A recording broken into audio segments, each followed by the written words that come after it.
जो लोग सफलता पाना चाहते हैं उन्हें अंतिम पल तक हिम्मत नहीं हारना चाहिए। जिस पल हम हार मान लेते हैं उसी समय हम असफल हो जाते हैं। ये बात एक लोक कथा से समझ सकते हैं। कथा के अनुसार पुराने समय में एक राजा युद्ध में हार गया था। उसके सभी सैनिक मारे जा चुके थे। राजा किसी तरह अपनी जान बचाकर जंगल में भाग गया। सैनिक उसका पीछा कर रहे थे। वह बचने के लिए एक गुफा में छिप गया। सैनिक राजा को जंगल में खोजते खोजते उस गुफा तक पहुंच गए।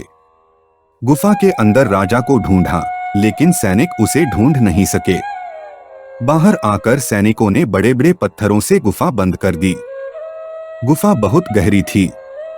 अंदर की ओर राजा छिपा हुआ था। वह काफी थक चुका था। भूख प्यास की वजह से बेहाल हो रहा था। उसके शरीर में ताकत भी नहीं बची थी।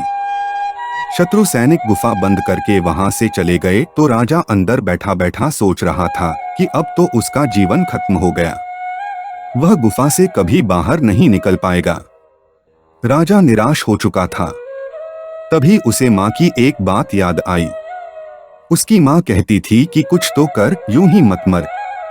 ये बात याद आते ही राजा में फिर से ऊर्जा आ गई। उसने सोचा कि कोशिश किए बिना हार नहीं मानना चाहिए।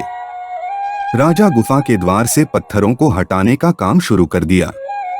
कड़ी मेहनत के बाद राजा ने बड़े बड़े पत्थर खिसका दिए। किसी तरह राजा ने बाहर निकलने की थोड़ी सी जगह बना ली थी। राजा गुफा से बाहर निकला और अपने मित्र राजा के पास पहुंच गया। मित्र राजाओं की मदद से उसने शत्रुओं को पराजित कर दिया और अपना राज्य वापस प्राप्त कर लिया। इस कथा की सीख यही है कि हमें सफलता मिलने तक हार नहीं मानना चाहिए। जिस पल हम हार मान लेते हैं उसी समय असफल हो जाते हैं।